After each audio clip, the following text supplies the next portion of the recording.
So we're still on the first main point of the different uses of medical marijuana.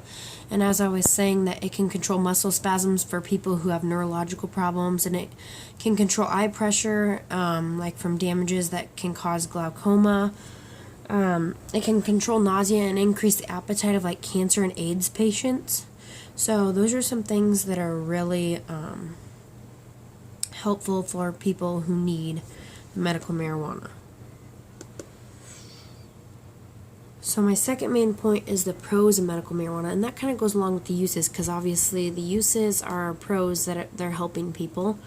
But there's very strong evidence that marijuana works as a medicine to help sick people, especially the terminally ill.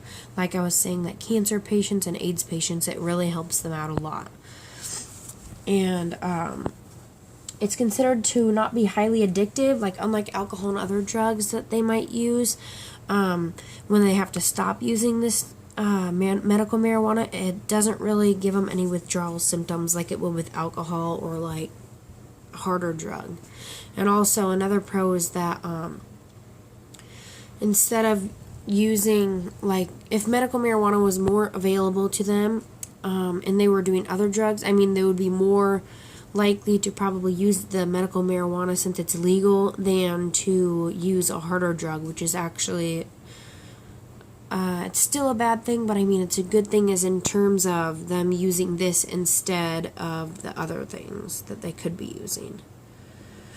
The third main point is the cons, so kind of why some states are not really wanting to legalize this drug for medical uses.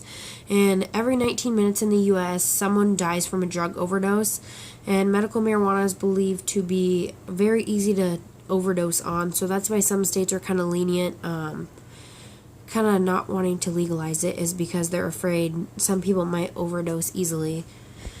And another pro is that it is seen to lower the IQs of teenagers who are using it. So if teenagers need it and it lowers their IQ, that's not really a good thing, because they still have their whole high school career and the rest of their college career to go through, and they need that extra knowledge like to help them through that. So that's kind of a bad thing as well. And then there's also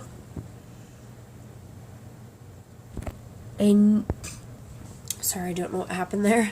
There's also a new evidence that suggests that marijuana actually reduces the body's ability to fight diseases, and that is actually a very bad thing because I mean, like, people with cancer and AIDS, that's really bad for them if it reduces their ability to fight disease, because it could essentially make them worse than better. So that's some evidence that they have, and that's kind of another reason why some states are kind of lenient on legalizing it. So now that you've kind of heard all the pros, cons, and uses, most of them, it's time to recap all the most important information. Medical marijuana, as I said, remember it's legal in half of the U.S. states, and the rest are still trying to decide because of some of those cons that I went over with you.